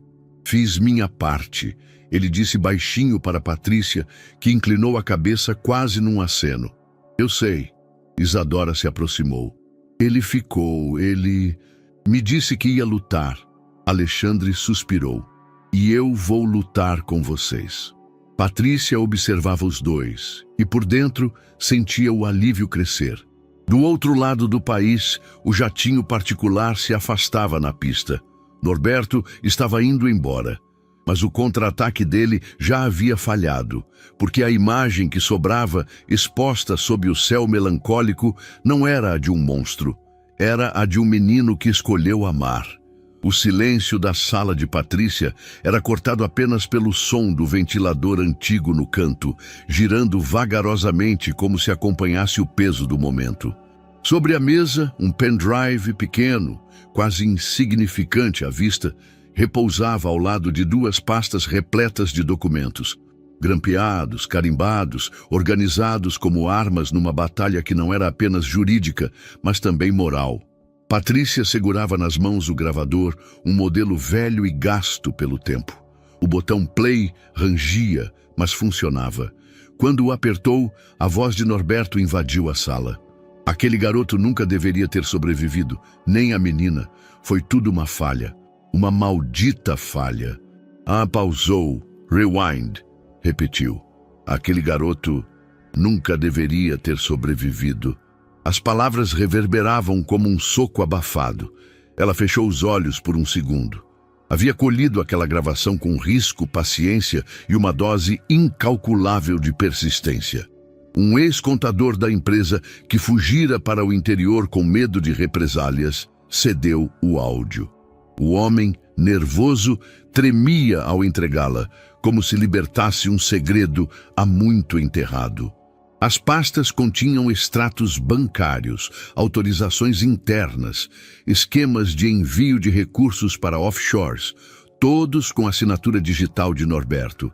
E entre os papéis estava o dossiê final, a ordem para transferir resíduos tóxicos para o povoado onde João nascera. O mesmo povoado onde a mãe dele adoecera e desaparecera. Patrícia sabia, era mais que corrupção. Era destruição deliberada. Ela pegou o celular e ligou para Alexandre. Alexandre Bernardes atendia em seu escritório, o paletó no encosto da cadeira, a gravata frouxa. O rosto mostrava cansaço, mas os olhos se acenderam ao ouvir Patrícia. Ela foi breve. Tenho tudo. Gravações, documentos, nomes. João não é neto de um escândalo. Ele é vítima dele. Minutos depois, Alexandre estava diante dela, num silêncio espesso. Ela entregou-lhe o pendrive, o relatório detalhado e uma cópia da gravação. Ele ouviu a primeira parte do áudio. A expressão dele endureceu, os olhos marejaram, mas não piscavam. Ele tentou matar minha filha e ainda usa meu sobrenome como escudo. Patrícia respondeu. E João carrega esse sangue como se fosse um fardo, quando na verdade é uma cicatriz que não pertence a ele. Alexandre fechou os olhos, respirou fundo. Está na hora de eu falar com Norberto, cara a cara. A mansão onde Norberto se escondia era discreta. Um imóvel alugado por meio de um laranja, à beira de uma área nobre, com vigilância mínima. Patrícia já havia colocado a localização sob observação. Mas Alexandre insistiu em ir pessoalmente, antes da operação. Ele entrou na casa sem anunciar-se. Norberto o esperava na sala de estar, lendo o jornal como se ainda estivesse no comando de algo. "Veio se despedir?" perguntou irônico. Alexandre jogou a gravação sobre a mesa. O pendrive escorregou e parou a poucos centímetros das mãos do velho diretor. "Isso é o fim." Norberto riu baixo. "O fim para quem? Para você. Por quê? Porque um moleque sujo resolveu cavar um túmulo errado? Porque uma policialzinha resolveu bancar a heroína?" Alexandre avançou um passo. Estava calmo, mas com os punhos cerrados. "Você é um monstro, e o pior tipo de monstro, aquele que justifica suas atrocidades como estratégia." "Lacey, você está com pena do garoto? Do seu suposto neto? João é mais homem com 9 anos do que você foi a vida inteira. Ele salvou minha filha, e agora eu vou salvá-lo de carregar seu nome." Norberto se ergueu devagar. "Você não pode provar nada." Alexandre riu, um riso amargo, quase triste. "Temos gravações, temos documentos, tem até movimentação financeira provando o sequestro e o envenenamento do sertão." Norberto empalideceu por um segundo. Era o primeiro sinal de medo em semanas. "Você devia cuidar da sua empresa. Vai ruir sem mim. Ela já começou a renascer quando você saiu." Alexandre virou as costas e saiu, deixando a porta aberta. No dia seguinte, ao amanhecer, Patrícia reuniu sua equipe na base da delegacia. Mostrou os materiais, compartilhou as ordens judiciais, reforçou que Norberto era um homem perigoso, embora agora estivesse encurralado. "Vamos fazer isso do jeito certo, com dignidade e rápido." Eles se dirigiram à mansão. Viaturas discretas, coletes, armamento mínimo. Não havia resistência prevista, mas Patrícia sabia que um animal acuado pode morder. No portão, ela tocou a campainha. "Polícia Civil, ordem judicial, abrir imediatamente." Norberto apareceu, irônico. Demoraram. Ela estendeu a ordem de prisão. Ele leu sem demonstrar reação. Mas quando tentou recuar, um agente já o segurava pelos ombros. "Norberto Aranha, o senhor está preso pelos crimes de sequestro, tentativa de homicídio, fraude fiscal, destruição ambiental e ocultação de provas. Tem o direito de permanecer calado."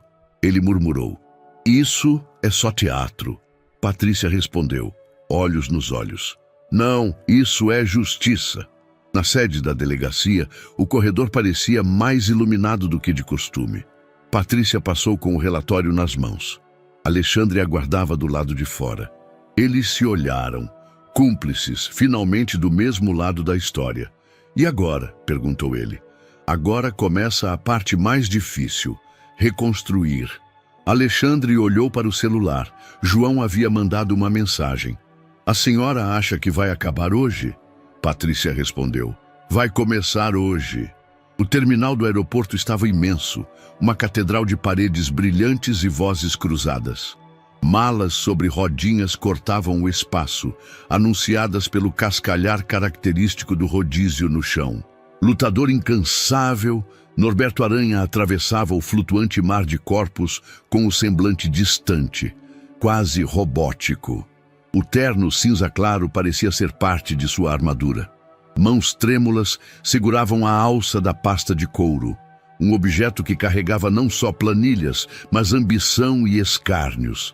Agora, sob seus passos, o futuro se desenhava de outra forma. Às 11h26, o celular vibrou. Mensagens. Fugindo de novo? Do advogado. Sobrancelha arqueada, sorriso desconfiado. Eles chegaram. A frase se dissolveu na garganta. Tropas da Polícia Federal surgiram de ângulos estratégicos, fechando a passagem, comunicando ao mesmo tempo autoridade e gentileza repentina. Senhor Norberto Aranha, favor nos acompanhar. Ele não resistiu.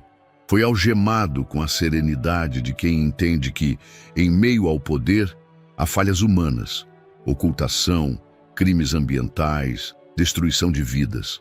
Dentro da viatura, fitava o vidro escuro.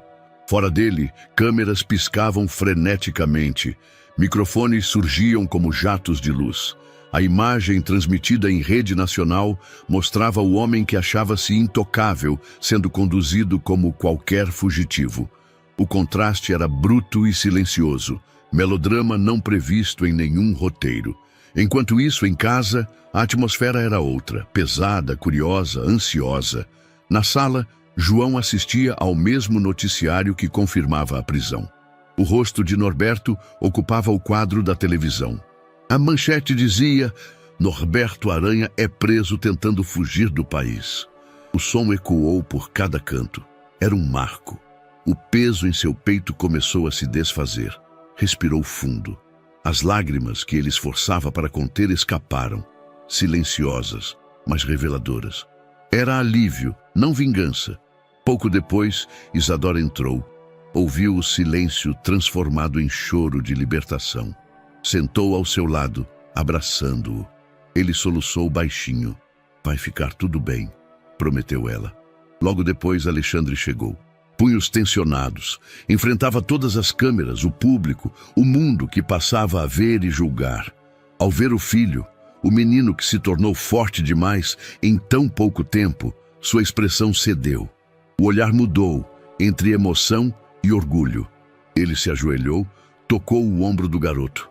Filho, disse baixinho. A sílaba soou como um portal. Disse muito mais que o esperado. João ergueu os olhos, pidão de pertencimento. Filho, murmurou incrédulo. Alexandre assentiu. Você é, confirmou, firme. Abraçaram-se. Ele sentiu esse abraço como se todas as peças da vida finalmente encontrassem seu lugar. A repercussão foi imediata. As redes fervilharam. Surgiram hashtags como Justiça Feita, João é Família, Coragem Invisível. Comentários emocionavam e dividiam até o mais impenetrável coração. Mas no entorno da casa, silêncio comovente. Era o fim de um ciclo de medo, angústia, silenciamento e o começo de casa de verdade. A noite chegou leve. João, Isadora e Alexandre saíram ao gramado iluminado só pelo luar. Diagramaram o momento como quem marca o traçado de um novo mapa. O orvalho firme sob os pés, o ar frio suave enchendo os pulmões. Havia lágrimas, agora sorridentes, sorrisos contidos, o gesto natural de quem finalmente pode respirar sem segredos. Alexandre segurou a mão dos dois. Agora somos nós, disse. O futuro, ainda obscuro, se iluminou por dentro. O palco de um garoto do sertão tornou-se luz e exemplo. Justiça havia sido feita, e a verdade, enfim, reinava. João acordou com o sol atravessando as cortinas. Havia uma leveza diferente no ar. Em seu guarda-roupa, uma pilha ordenada esperava por ele, uniforme impecável da escola. Calça azul, camisa social branca, sapato limpo. Cada peça simbolizava mais do que vestimenta. Era uma armadura de respeito. Eduardo, o motorista, o aguardava na porta. Ao passar por ele, João recebeu um sorriso encorajador. Eduardo colocou a mão no ombro. Vai bem hoje. João respirou fundo. Vou. Entrou no carro, o coração batendo forte. Já não era escapista. Estava assumindo seu lugar. Ao chegar na escola, o portão se abriu. Havia repórteres do lado de fora, mas os seguranças avisaram que não seriam autorizados a entrar. Ruiu a barreira entre o público e ele. Agora era aluno. Isadora estava ao lado, segurando a mochila dele. Ao entrar no pátio lotado, os olhares se voltaram. Novo garoto do alto padrão querendo estudar. Alguns cochichos, outros sorrisos tímidos. O apelido soou. Olha lá, é o neto do ex-diretor. Cadê ele? Aí, João. Ele chegou ao corredor da sala, sentou-se e ouviu quando alguém chamou. Ei, qual é seu nome completo? A voz saiu firme. João Bernardes. Um silêncio passou. Ele repetiu: sou João Bernardes. Aqueles 3 sobrenomes pesavam. Ele transformou em força. Alguns cochichos cessaram. Um colega Pedro inclinou a cabeça e sorriu. Interessante, mano. Bem-vindo. A professora chegou. A aula começou. Ficou um pouco nervoso. As perguntas vieram rápidas, mas a postura ajudava. Ele encaixou-se, prestou atenção, levantou a mão para responder. No intervalo, alguns garotos se aproximaram. Então, você é mesmo da família Bernardes? Sim, ele respondeu, erguendo o queixo. Legal, vi seu discurso no fórum. Um deles sorriu. Show de bola. João sorriu de volta. Sentiu-se aceito. Na tarde seguinte, Alexandre levou João ao cartório da cidade. Atrás deles, Patrícia e Isadora em silêncio de apoio. O cartório tinha aquela quietude solene. Passaram na recepção. O oficial os esperou na sala de atos. Alexandre entregou os documentos: petição de registro, termo de adoção, RG de João e CPF. O cartorário revisou, checou, olhou para João. O menino ergueu o olhar. Sobrenome a ser adotado? João respirou fundo. Bernardes. O cartorário anotou. O martelo bateu. Simbólico, mas real. O sobrenome estava fixado. Um nome dado com força, não imposto com medo. Alexandre sorriu de alívio e orgulho. João, agora João Bernardes, exalava pertença. Na volta para casa, sentaram em silêncio no carro. Ao atravessar o parque, João viu outras crianças jogando. Não era só aluno, era filho. Era alguém com história. Ele fechou os olhos por alguns segundos e os reabriu. Obrigado por acreditarem em mim, disse a Isadora. Você quem acreditou? Respondia ela sorrindo. Eu, Patrícia, Alexandre disseram. Sim, nós acreditamos. Formou-se um pacto silencioso. João havia vencido realmente. O dia começou suave, com a luz do amanhecer filtrando pelas frestas das cortinas do quarto de João. Havia paz no ar, um silêncio reconfortante, diferente de qualquer outro. Não era o silêncio abandonado do lixão, nem a tensão contida da mansão disputada. Era silêncio de casa, de lar. No café da manhã, Alexandre preparou ovos com queijo e deu a primeira fatia de pão a João. Havia orgulho no gesto. A mensagem implícita de você é parte de tudo isso. Isadora trouxe suco natural e deixou-o na mesa com um sorriso de cumplicidade. Patrícia entrou com uma expressão de ternura calorosa. Naquele ambiente, todos pareciam respirar leve. Que tal um dia diferente hoje? Sugeriu Alexandre. Vamos ao parque, tomar um lanche e relaxar um pouco. João ergueu os olhos, surpreso. Não era uma surpresa convencional. Era a oferta de normalidade, de liberdade. Sorriu com as palavras. Seria... bom. Mais tarde, no carro, a cidade passou lentamente pela janela. Havia árvores verdes, calçadas limpas, ciclistas em volta, passarinhos voando por entre os fios elétricos. Era outra realidade, mas ele enxergava beleza, até nos detalhes que antes nem notava. No parque, compraram pipoca e água de coco. João sacudiu a pipoca com cuidado, dividindo metade com Isadora. A crocância era doce, o aroma era leve. Sentiram juntos o sol tocando a pele, quase calor que acalmava o que antes queimava por dentro. Ele observou as outras crianças, algumas jogando bola, outras soltando pipa. Há pouco tempo teria se sentido deslocado, mas agora dobrava-se em vontade de brincar, de pertencer, de sorrir de verdade. Um grupo pequeno o chamou. Oi, você é o novo da escola, né? Ele assentiu. Posso jogar com vocês? Os garotos trocaram olhares. Um deles, o mesmo que o saudará há dias, assentiu. Claro, vamos sim. João se levantou, ajustou a mochila no chão e foi jogar. Aos primeiros toques, vacilou. Mas logo soltou, correu com liberdade, riu da própria atrapalhada. A bola raspou a goleada do dia. Eles aplaudiram, comemoraram. Ele se sentiu leve, não um herói, nem filho de família famosa. Apenas um garoto que jogava bola. Ao fim, se sentou no gramado, suado e feliz. Olhou para os colegas. Foi divertido. Obrigado. As caras responderam com sorrisos sinceros. Havia inclusão, semente que agora germinava. No caminho de volta, o carro estava mais silencioso. Cada um absorvia as pequenas vitórias do dia. Alexandre sentia a respiração de seu filho adotivo. Era tão forte quanto a de seus outros filhos biológicos. Não havia distância entre eles, apenas histórias diferentes que agora convergiam. Em casa, à tarde, Patrícia conversava com João sobre o futuro. Já pensou no que você quer estudar? O que quer ser quando crescer? Ele pensou, calmamente. Quero ser escritor, quero contar histórias, quero que as pessoas entendam que a gente pode escolher quem ser, que coragem não é ausência de medo, mas ir embora mesmo com medo. Ela sorriu, orgulhosa. Isso é lindo e verdadeiro. Isadora entrou com os recados da escola.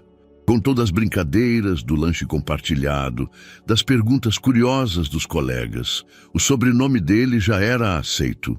Havia sorrisos e, aos poucos, lanchinhos divididos. Dias depois, Alexandre precisou sair para uma reunião. Deixou o almoço pronto, bilhetes carinhosos na geladeira e contou para João que precisava conversar com uma pessoa lá fora. Voltaria no final da tarde. João se sentiu responsável pela casa, pela escola, pelo próprio crescimento. Pegou o caderno e rascunhou o que viveu. Hoje brinquei de bola com colegas da escola. Senti que sou parte. Hoje pensei que nossos medos podem virar coragem. Hoje sei que meu nome tem poder, de pertencer. Ao rasgar a última linha, senti um orgulho calmo, firme. Na noite, já reunidos à mesa, Alexandre perguntou: João, posso ler o que você escreveu? Ele entregou o caderno. Alexandre leu em silêncio, as sobrancelhas subindo em reconhecimento. Por fim, sorriu. Muito bem escrito, meu filho.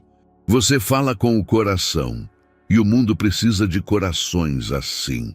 João corou feliz. Obras não se medem só em palavras, mas em presença. E presença ele começava a construir. O menino que um dia viveu invisível entre o lixo, agora vive cheio de visibilidade, mas por escolha, por coragem. O sobrenome carrega fortalecimento. O sol despontou no horizonte quando o carro saiu da estrada de asfalto e entrou na poeira fina do sertão. A paisagem abraçava João. A caatinga rala, o céu aberto, o vento seco que arrancava folhas e lembranças. A caminho de Passagem Velha, o local onde nascera, o menino que agora se chamava João Bernardes sentia o peito apertado, como se aquela paisagem fosse parte de uma ferida antiga, mas também a promessa de cura. Atrás dele, no banco traseiro, vieram Alexandre, Isadora e Patrícia. Cada um calado, respeitando o silêncio que envolve quem volta para encontrar suas raízes. O veículo balançava levemente a cada depressão, eco dos caminhos que João percorreu tanto por dentro quanto por fora. Quando o motor foi desligado, só restou o som do vento e o chamado distante de um pássaro solitário. O chão avermelhado parecia pulsar, como se lembrasse de uma história enterrada sob a terra. Eles caminharam até o ponto exato do barraco improvisado. Agora, só um esqueleto de madeira quase desfeito pelo tempo.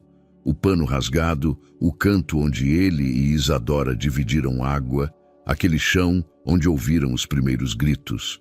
Tudo ali, em silêncio e pó. João tocou o chão com as mãos nuas. Sentiu a aspereza da terra. As memórias vieram. O medo, a sede, o primeiro vislumbre de esperança quando encontrou água em uma garrafa rachada. Respirou fundo. É aqui, disse ele sem olhar para trás. Foi aqui que começou tudo. Pegou de dentro da mochila um saquinho plástico com objetos antigos. O canivete enferrujado, o gravador de brinquedo, um caderno rasgado com rabiscos de infância. Colocou tudo ao lado de uma raiz exposta, como quem prepara um ritual de despedida. Hoje ninguém mais precisa disso, murmurou voz embargada. Enterrou cada objeto com cuidado quase reverente. Com as mãos, tampou parte da terra. Fechou os olhos por um instante, imaginando que aquela terra absorvia o que já não servia mais. Isadora estendeu a mão. Pode plantar. Ela trouxe uma muda resistente de juazeiro, símbolo de resistência no sertão. Em silêncio, João fez um buraco, depositou a muda, cobriu com terra e apertou com firmeza. A muda balançou timidamente, como se tivesse acabado de nascer, mas algo ali era maior que a planta. Era o recomeço dele. Patrícia registrava num pequeno caderno de notas. Ela sabia que aquela cena seria lembrada para sempre. O menino enterrando seu passado para renascer com raízes novas. Alexandre se aproximou, colocou a mão no ombro de João. Olhou o céu aberto. Fechou um ciclo. João respirou fundo. Abriu outro. Um vento passou, balançando os capins ralos. O juazeiro se manteve firme. No caminho de volta, o carro carregava menos carga emocional. No espaço entre as cadeiras, um sentimento silencioso. Aquele pedaço de sertão agora era parte de uma história diferente, de superação, de escolha, de futuro. Os quatro voltaram lado a lado, sem precisar falar. A viagem talvez fosse o ponto mais alto antes do que ainda estava por vir. Mas já era por si só um testemunho vivo de que a coragem pode transformar as raízes mais áridas em terreno fértil para florescer. Os quarteirões da cidade pareciam mais leves naquele dia, como se um sopro de esperança tivesse se espalhado pelo ar. As fachadas antigas brilhavam sob a luz da manhã, e a praça central estava tomada por cartazes coloridos anunciando um evento. História de superação João Bernardes. Isadora e João caminhavam lado a lado até o palco montado na praça. Ele usava uma camiseta branca com a silhueta da árvore que plantara no sertão. A frase estampada dizia: "Do sertão à cidade, eu sou a minha escolha." No fundo, a imagem do broto avança nas telas, a muda erguendo-se da terra. Aquilo era o símbolo. O extremo da dureza se encontra com o broto da coragem. O público começou a se reunir. Pessoas que acompanharam a história desde o início, ativistas, crianças da escola, jornalistas curiosos, familiares. Tinham um ar de expectativa e reverência. Subiram ao palco. Isadora lembrou a ele com um sorriso. "Hoje é seu momento, irmão." João olhou para o público, viu rostos conhecidos, olhares esperançosos, lágrimas contidas. Fechou os olhos por um segundo, respirou fundo. Quando abriu a boca, sua voz saiu firme. "Oi, eu sou o João Bernardes. Nasci num lugar que quase me destruiu. Vivi sem lar, sem nome, sem voz. Sobrevivi ao que nem deveria ter começado, mas não apenas sobrevivi. Decidi viver." O público escutava em silêncio. Eu vi a dor. Eu senti o medo. E eu medi-lo com minhas mãos, com meus steps. Mas hoje não estou aqui para falar só de dor. Estou aqui porque o improvável floresceu. Nós nos permitimos florescer a partir do que parecia impossível. Ele pausou, o peito se expandiu. Ao fundo, as árvores de praça dançavam ao vento. Não quero apagar o meu passado. Ele me deu histórias, me deu força, mas não quero que ele me defina. Então escolhi contar. Não uma vítima, mas um mensageiro de mudança. Estou aqui para dizer, você também pode escolher quem quer ser, mesmo quando tudo diz que você não pode. O silêncio se transformou em aplauso, contido no começo, depois crescente, inevitável. Hoje, nossa árvore, daquela muda que plantei, no sertão germinou e cresceu, assim como nós. Cada broto que nasce é um convite à esperança, um convite à coragem, um convite à pertença. Ele respirou, olhou para Isadora, para Patrícia, para Alexandre e após um momento, e o sobrenome que carrego agora, Bernardes, é um símbolo de escolha, porque família não é sangue, é lealdade, é coragem, é estar junto quando ninguém mais está. As pessoas choravam, sorriam, crianças se abraçavam. Estava ali o poder de uma história sincera. Encerrando, ele ergueu os braços. Este é o fim de um ciclo, mas é só o começo de muitas histórias improváveis. Obrigado por acreditarem na possibilidade de florescer o impossível. O público irrompeu em aplausos, gritos de "Eu acredito" e "Você é a voz". Quase viral, espontâneo e verdadeiro. Mais tarde, à tarde, as redes sociais vibravam. Vídeos com hashtag "Onde floresce o improvável" acumulavam views, compartilhamentos, comentários emocionados. Na praça, enquanto desmontavam o palco, Isadora abraçou João. Ele sentiu que não era mais o menino de antes. Era alguém que plantava futuro com suas palavras. E enquanto o sol se punha no horizonte, o símbolo era claro. Onde o improvável floresce, nasce uma nova história. E essa história era dele, e de todos que ousam recomeçar. E aí, o que você achou dessa história incrível? Conta pra gente nos comentários. A gente adora saber a sua opinião. Deixa o seu curtir para apoiar o nosso trabalho e não se esquece de se inscrever para não perder as próximas histórias. Te vejo na próxima.